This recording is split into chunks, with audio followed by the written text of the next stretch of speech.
नमस्कार, बघूयात आजचा पहिला पदार्थ। आता हा पदार्थ तयार करण्यासाठी 1 वाटी तांदळाचं पीठ घेतलं। यामध्ये अर्धी वाटी बारीक रवा घालून घेतला। आता यात 1 चमचा जिरं घालायचं आहे। 2 हिरव्या मिरचीचे काप घालायचे। तिखट आवडीनुसार तुम्ही कमी जास्त करू शकता। 1 चमचा आल्याची पेस्ट घालायची आणि अर्ध्या लिंबाचा यात रस घालायचा। आता चवीप्रमाणे मीठ घालायचं आणि मूठभर यामध्ये कोथिंबीर घालायची। आता इथे मी 1 मध्यम आकाराचा कच्चा बटाटा घेतलाय। याची साल काढून घेतलेली आहे आणि हा बटाटा स्वच्छ धुवून घेतलाय। बटाटा आपल्याला असा किसून घ्यायचा आहे। बटाटा किसून घेतल्यानंतर हे सगळे जिन्नस मिक्स करून घ्यायचे, म्हणजे आपल्याला अंदाजा येतो यामध्ये पुढे किती पाणी घालायची गरज पडणार आहे। याला मी छान मिक्स करून घेतले। आता यात थोडं थोडं पाणी घालायचंय आणि याचं बॅटर तयार करून घ्यायचंय। असं थोडं थोडं करूनच पाणी घाला, म्हणजे यामध्ये आपण जे तांदळाचं पीठ घातलेलं आहे त्याच्या गाठी होणार नाही। इथे मी छान बॅटर तयार करून घेतलं। बॅटरची थिकनेस या पद्धतीची आहे। आता गॅसवरती पॅन गरम करायला ठेवलाय। यामध्ये 2 चमचे तेल घालायचे। आता तयार करून घेतलेलं हे बॅटर आपण कढईमध्ये ओतून घेऊया। हे बॅटर गॅसच्या मंद आचेवरती आपल्याला शिजवून घ्यायचं आहे। जोपर्यंत याचा मस्त असा गोळा तयार होत नाही घट्ट असा, तोपर्यंत छान सतत मिक्स करत याला आपल्याला चांगलं शिजवून घ्यायचं आहे। इथे मी हे मिश्रण शिजवून घेतलेलं आहे आणि तुम्हाला सांगितल्याप्रमाणे पाहू शकता मिश्रणाचा मस्त असा घट्ट गोळा तयार झालाय आणि हे मिश्रण पूर्ण कढईपासून वेगळं होत आहे। असंच आपल्याला हे मिश्रण हवं आहे। गॅस बंद करून घ्यायचा आहे आता आणि हे मिश्रण आता एका ताटामध्ये आपण काढून घेऊया।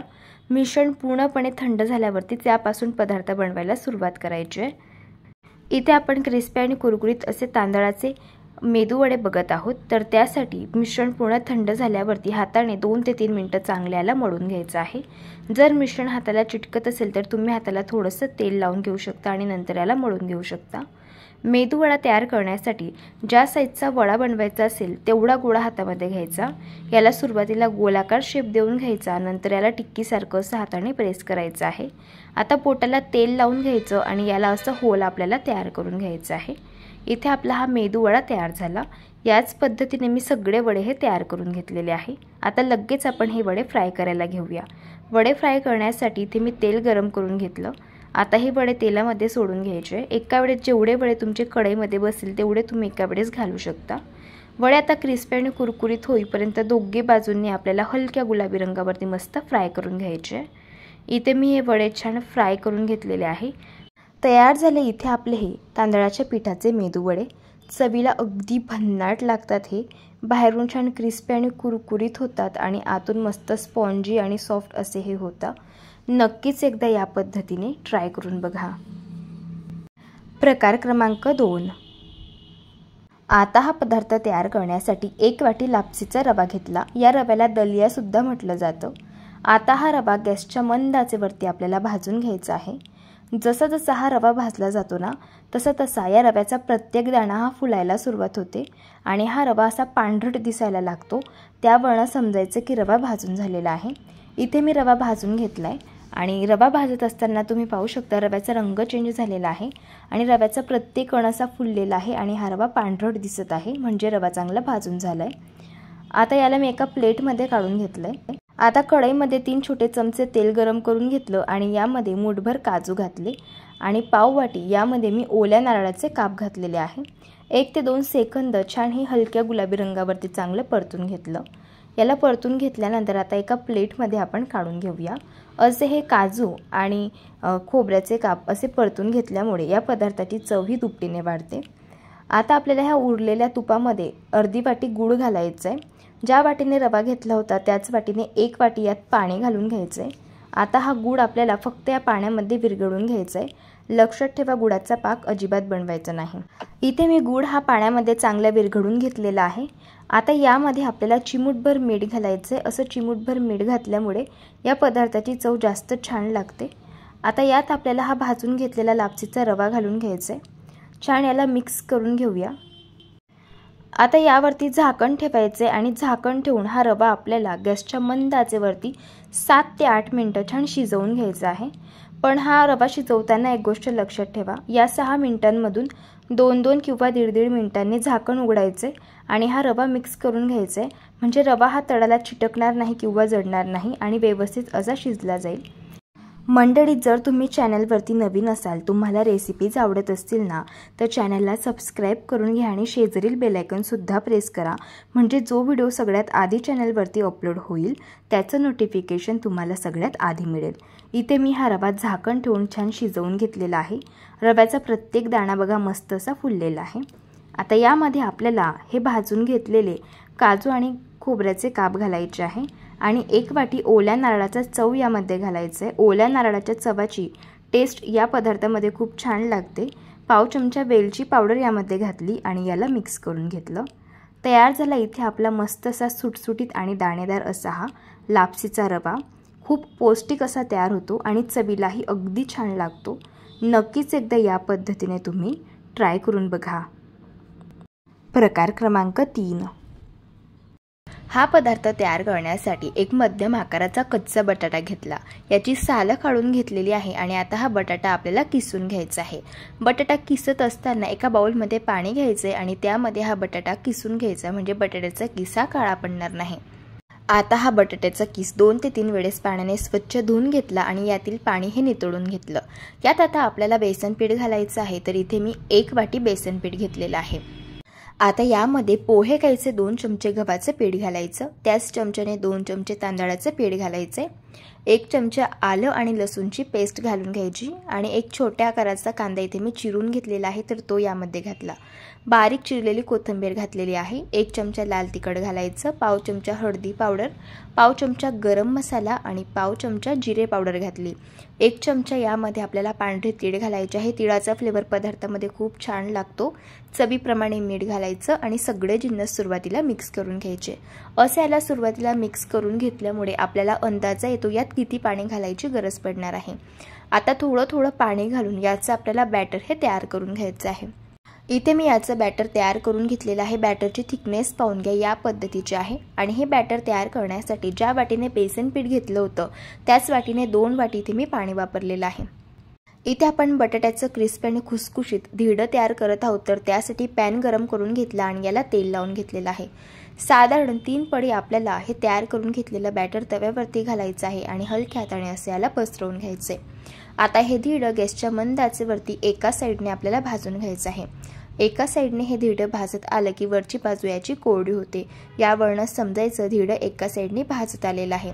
वरच्या साईडला आता तेल लावून घ्यायचं आहे। तेलाऐवजी तूप किंवा बटर सुद्धा तुम्ही वापरू शकता। धिरडं आता उलटून घेऊया आणि दुसऱ्या साईडने देखील याला भाजून घेऊया। इथे मी हे धिरडं दोघी साईडने क्रिस्पी आणि खुसखुशीत होईपर्यंत छान भाजून घेतलेलं आहे। तयार झालं इथे आपलं मस्त असं हे बटाट्याचं धिरडं। चवीला अगदी भन्नाट लागतं। हे धिरडं तुम्ही नाश्त्यालाच काही मुलांच्या टिफिन बॉक्समध्ये सुद्धा देऊ शकतात। या पद्धतीने एकदा नक्कीच ट्राय करून बघा। प्रकार क्रमांक 4। आता हा पदार्थ तयार करण्यासाठी एका कढईमध्ये पोहे खायचा 1 छोटा चमचा तूप घालायचे। तूप चांगलं गरम झाल्यावरती 1 वाटी यामध्ये बारीक चिरून घेतलेली मेथीची भाजी घालायची। ही भाजी 2 ते 3 मिनिटं छान आपल्याला तुपावरती परतून घ्यायची आहे। भाजी अशी परतून घेतल्यामुळे मेथीचा जो कडवटपणा असतो तो थोडा कमी होतो आणि पदार्थ देखील चवीला अप्रतिम लागतो। भाजी इथे मी परतून घेतलेली आहे। आता एका पसरट ताटामध्ये 1 वाटी गव्हाचं पीठ घातलं, यात 2 चमचे बेसन पीठ घातलेलं आहे, 1 चमचा आलं लसूणची पेस्ट घातली आणि पाव चमचा हळदी पावडर घातलेली आहे, पाव चमचा गरम मसाला घालायचा आणि अर्धा चमचा यात आपल्याला धणे पावडर घालायचे आणि थोडासा चिमूटभर ओवा घालायचा आहे। 1 चमचा पांढरे तीळ घालायचे। तिळाचा नटी फ्लेवर यात खूप छान लागतो आणि पोहे खायचे 3 चमचे। यात आपल्याला दुधावरची साय घालायची आहे। दुधावरची साय घातल्यामुळे हा पदार्थ मऊ लुसलुशीत होतोच, पण चवीलाही अप्रतिम लागतो। आता ही परतून घेतलेली मेथीची भाजी यामध्ये घातली, बारीक चिरलेली कोथिंबीर घातली आणि चवीप्रमाणे मीठ घालून याला सुरुवातीला मिक्स करून घेतलेलं आहे। याला मिक्स करून घेतल्यानंतर आता यात थोडं थोडं पाणी घालायचं आणि याचा गोळा मळून घ्यायचा आहे। जसं आपण नेहमी चपातीचं पीठ मळून घेतो त्याच पद्धतीचं आपल्याला हे पीठ मळून घ्यायचं आहे। इथे मी हे पराठ्यांचं पीठ मळून घेतलेलं आहे। आता आपण पराठे हे लाटून घेऊया, तर त्यासाठी यातील एक आपल्याला गोळा घ्यायचा आहे। ज्या साईजचा तुम्हाला पराठा बनवायचा असेल तेवढा गोळा घ्यायचा, याला हाताने छान असा मळून घ्यायचा आणि याची लाटी तयार करून घ्यायची। तयार करून घेतलेली लाटी आता गव्हाच्या पिठामधून घोळून घ्यायची आणि ही लाटी आपल्याला थोडीशी लाटून घ्यायची आहे। याला असं लाटून घेतल्यानंतर याला आपल्याला तेल किंवा तूप लावून घ्यायचे आणि याची आपल्याला या पद्धतीची घडीही तयार करून घ्यायची आहे। आता याला पुन्हा आपण असं पिठामधून घोळून घेऊया आणि याचा पराठा हा लाटून घेऊया। इथे मी पराठा छान लाटून घेतलेला आहे। आता लगेच आपण हा पराठा छान भाजून घेऊया। त्यासाठी तवा इथे मी गरम करून घेतलेला आहे। हा पराठा आपल्याला दोन्ही बाजूंनी क्रिस्पी आणि कुरकुरीत होईपर्यंत भाजून घ्यायचा आहे। पराठ्याची एक साइड भाजत आली की याला उलटून घ्यायचं आणि दुसऱ्या साइडने देखील याला भाजून घ्यायचं। पराठा भाजत असताना तुपाचा किंवा तेलाचा वापर तुम्ही इथे करू शकता। तेल किंवा तूप वापरल्यामुळे पराठा छान क्रिस्पी आणि खुसखुशीत होता। इथे मी हा पराठा दोन्ही बाजूंनी तेल लावून मस्त भाजून घेतलेला आहे। तयार झाला इथे आपला हा मस्त मेथीच्या भाजीचा पराठा। चवीला हा पराठा अगदी भन्नाट लागतो आणि याची चव देखील अप्रतिम लागते। पराठे तुम्ही शेंगदाण्याच्या चटणीसोबत, सॉससोबत किंवा दह्यासोबत खाऊ शकतात। मुलांच्या टिफिन बॉक्समध्ये सुद्धा देऊ शकतात किंवा नाश्त्याला सुद्धा बनवू शकता। नक्की एकदा ट्राय करून बघा। प्रकार क्रमांक 5। आता हा पदार्थ तयार करण्यासाठी 1 वाटी मुगाची डाळ 2 तास पाण्यामध्ये भिजवून घेतलेली आहे। इथे तुम्ही बिना सालीची डाळ सुद्धा वापरू शकता। मी साल असलेली डाळ वापरलेली आहे। आता एका पॅन मध्ये 1 चमचा आपल्याला जिरं घालायचे, 1 चमचा बडीशोप घालायची आहे आणि 1 चमचा धणे घालायचे आणि 3 इथे मी मिरी घेतलेली आहे। हे मसाले गॅसच्या मंद आचेवरती 1 ते 2 सेकंद छान भाजून घ्यायचे आहे। मसाले भाजून घेतल्यानंतर याला एका प्लेटमध्ये काढायचं आणि पूर्ण थंड करायचे। मसाले थंड झाल्यावरती मिक्सरच्या भांड्यामध्ये घालायचे आणि याची या पद्धतीची जाडसर आपल्याला पावडर तयार करून घ्यायची आहे। मसाला तयार झालेला आहे। आता आपण मुगाच्या डाळमधील पाणी हे नितळून घेऊया। डाळमधील पोहे खायचे 3 चमचे डाळ सेपरेट बाजूला काढूया। ही डाळ का बाजूला काढलेली आहे ते तुम्हाला मी पुढे सांगणारच आहे। आता आपल्याला ही मुगाची डाळ मिक्सरच्या भांड्यामध्ये घालून घ्यायची आहे। यात 1 इंच आल्याचे काप घालायचे आहे, 6 ते 7 लसणच्या पाकळ्या घालायच्या आहे आणि 3 ते 4 हिरव्या मिरच्या बारीक चिरून घेतलेल्या आहेत तर त्या यामध्ये घातल्या मी। तिखट तुमच्या आवडीने तुम्ही कमी जास्त करू शकता। अजिबात पाण्याचा वापर न करता डाळ आपल्याला थोडीशी जाडसर अशी वाटून घ्यायची आहे। वाटून घेतलेली डाळ आता एका बाउलमध्ये आपण काढून घेऊया। आता हे डाळीचं मिश्रण एकाच डायरेक्शनमध्ये हाताने चांगलं 6 ते 7 मिनिटं फेटून घ्यायचं आहे। असं हे मिश्रण फेटून घेतल्यामुळे मिश्रणामध्ये हवेचे कण भरले जातात आणि मिश्रण अगदी हलकं फुलकं होतं। मिश्रण इथे मी फेटून घेतलेलं आहे। तुम्ही बघू शकता मिश्रणाची साईज देखील डबल झालेली आहे आणि मिश्रण हलकं फुलकं झालेलं आहे। यात आता 1 वाटी कांदा घालायचा आहे। इथे आपण जी डाळ बाजूला काढून घेतलेली होती सेपरेट तर ती यामध्ये घालायची। तयार करून घेतलेला मसाला घालायचा आहे। आता अर्धा चमचा यात चाट मसाला घालायचा आहे। चाट मसाल्यामुळे या पदार्थाची चव ही दुपटीने वाढते। आणि यात आता अर्धी वाटी आपण बारीक चिरून घेतलेला पुदिना घालूया। पुदिन्यामुळे पदार्थ मस्त चटपटीत तयार होतो आणि बारीक चिरलेली कोथिंबीर घालूया। पदार्थ क्रिस्पी खुसखुशीत होण्यासाठी पोहे खायचे 2 चमचे यात बेसन पीठ घालून घ्यायचं आहे। पाव चमचा हिंग घालायचं आहे आणि चवीप्रमाणे यात मीठ घालून घ्यायचं आहे। आता हे सगळे जिन्नस आपण छान मिक्स करून घेऊयात। याला मिक्स करून घेतल्यानंतर अगदी चिमूटभर यामध्ये बेकिंग सोडा घालायचे। बेकिंग सोडा ॲक्टिवेट करण्यासाठी पोहे खायचा 1 छोटा चमचा यावरती पाणी घालायचे आणि बॅटर एकाच डायरेक्शनमध्ये छान मिक्स करून घ्यायचं आहे। मिश्रण चांगलं तयार झालेलं आहे। हाताला आता थोडंसं पाणी लावायचे आणि याचे छोटे छोटे साधारण लिंबाच्या साईज एवढे गोळे आपल्याला असे तयार करून घ्यायचे आहे। असा हा गोळा तयार केल्यानंतर लगेच तेलामध्ये सोडायचे आणि याला फ्राय करून घ्यायचे। याच पद्धतीने मी सगळे गोळे तेलामध्ये घालून घेतलेले आहे आणि यांना आता क्रिस्पी आणि कुरकुरीत होईपर्यंत दोन्ही बाजूंनी मी मस्त फ्राय करून घेत आहे। इथे आज आपण थोड्याशा वेगळ्या पद्धतीचा क्रिस्पी आणि कुरकुरीत मूग डाळीचा वडा बनवत आहोत। तर त्यासाठी इथे मी हे जे गोळे आहेत तर ते क्रिस्पी आणि कुरकुरीत होईपर्यंत दोन्ही बाजूंनी मस्त फ्राय करून घेतलेले आहे। आता आपण यांना काढून घेऊया। पाहू शकता यांना रंग खूप छान आलेला आहे आणि दिसायला पण खूप सुंदर दिसत आहेत आणि चवीलाही छान लागतात। तुम्ही असे देखील यांना खाऊ शकता। तयार करून घेतलेले हे गोळे गरम असतानाच आपल्याला असे वाटीने प्रेस करून घ्यायचे आहे। तुम्ही पाहू शकता या पद्धतीने। तुमच्या लक्षात आलं असेल याला छान असा वड्याचा शेप आलेला आहे। याच पद्धतीने मी सगळे गोळे असे वाटीने प्रेस करून घेतलेले आहे। आता आपण हे वडे मस्त फ्राय करून घेऊया। आता हे वडे गॅसच्या मीडियम फ्लेमवरती पुन्हा क्रिस्पी आणि कुरकुरीत होईपर्यंत 1 ते 2 सेकंद तेलावरती फ्राय करून घ्यायचे। म्हणजे हे वडे जास्त क्रिस्पी आणि कुरकुरीत होतात आणि हे वडे खायला देखील मज्जा येते आणि चवीलाही अगदी छान लागतात। तयार झाले अगदी भन्नाट असे हे मूग डाळीचे वडे दिसायला एवढे सुंदर दिसतात ना, त्यापेक्षा चवीला अगदी छान लागतात। हे वडे लहान काही मोठे सुद्धा खूप आवडीने खातील, इतके टेस्टी तयार होतात। या पद्धतीने तुम्ही एकदा नक्कीच ट्राय करून बघा। प्रकार क्रमांक 6, 1 वाटी पत्ताकोबी किसून घेतलेली आहे। पत्ताकोबीमध्ये भरपूर पाण्याचं मॉइश्चर असतं, त्यामुळे या पत्ताकोबीमधील पाणी आपल्याला असं हाताने दाबून दाबून काढून घ्यायचं आहे। पाहू शकता याच पद्धतीने इथे मी सगळ्या पत्ताकोबीमधील पाणी हे काढून घेतलेलं आहे। आता यामध्ये आपल्याला काही मसाले घालून घ्यायचे आहे। पाव चमचा हळदी पावडर घालून घेऊया, अर्धा चमचा लाल तिखट घालायचं आहे, तिखट आवडीने तुम्ही कमी जास्त करू शकता। पाव चमचा गरम मसाला घालायचा आहे आणि अगदी चिमूटभर ओवा घालायचा आहे। आता यामध्ये 1 चमचा पांढरे तीळ घालून घेऊया आणि 1 वाटी बेसन पीठ घालूया। पदार्थ क्रिस्पी आणि खुसखुशीत होण्यासाठी पोहे खायचे 2 चमचे यात तांदळाचं पीठ घालून घ्यायचं आहे।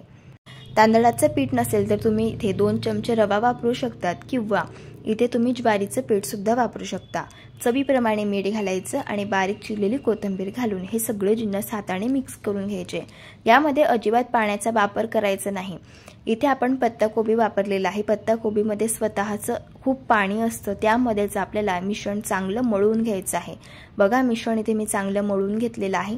मिश्रण इथे तयार झालेलं आहे। इथे आपण क्रिस्पी आणि कुरकुरीत अशी भजी बनवत आहोत।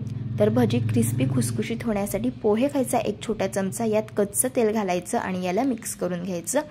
कच्च्या तेलाचा वापर केल्यामुळे या पदार्थामध्ये अजिबात बेकिंग सोडा किंवा इनो घालायची गरज पडत नाही। इथे आपण भजी बनवत आहोत, तर त्यासाठी मिश्रण तयार झालेलं आहे। भजी तयार करून घेऊया। भजी फ्राय करण्यासाठी तेल गरम करून घेतलेलं आहे। यात आता भजी सोडून घ्यायची आहे आणि ही भजी क्रिस्पी कुरकुरीत होईपर्यंत दोन्ही बाजूंनी आता फ्राय करून घ्यायची आहे। भजी एका साईडने फ्राय झाल्यावरती भजी उलटून घ्यायची आणि दुसऱ्या साईडने देखील फ्राय करून घ्यायची।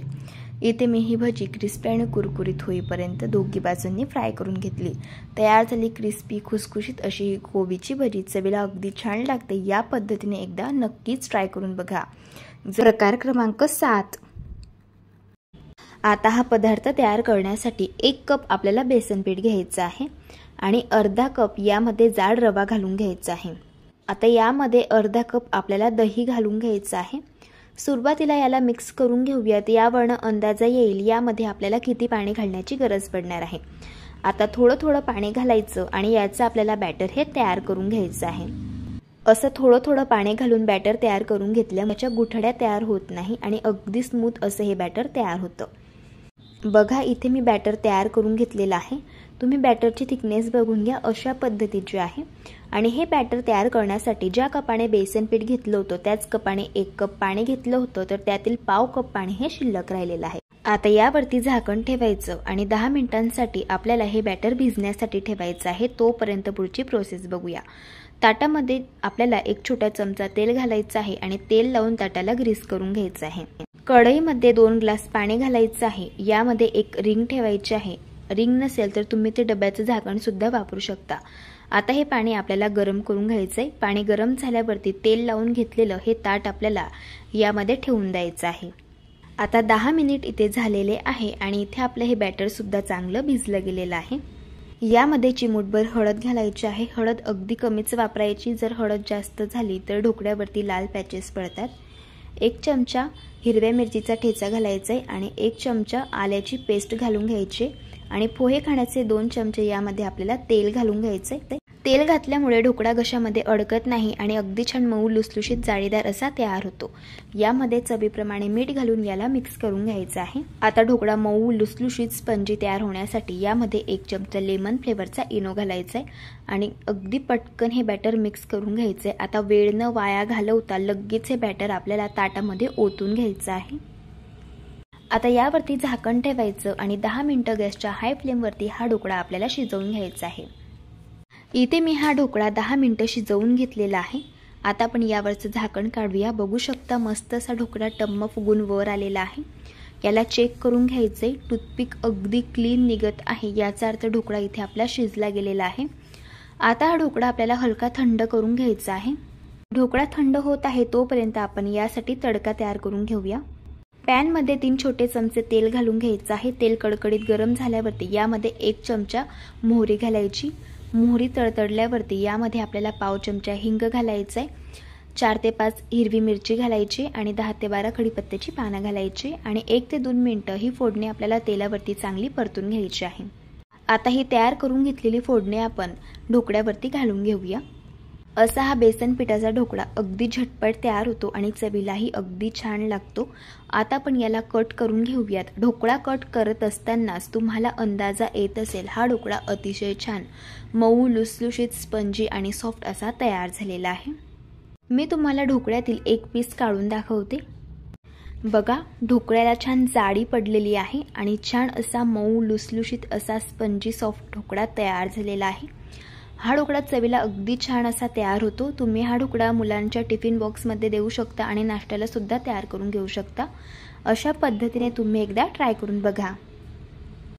जर तुम्हाला आजच्या सर्व रेसिपीज आवडल्या असतील तर रेसिपीला लाईक करा, चॅनलला सबस्क्राईब करा आणि शेजारील बेल आयकॉन सुद्धा प्रेस करा।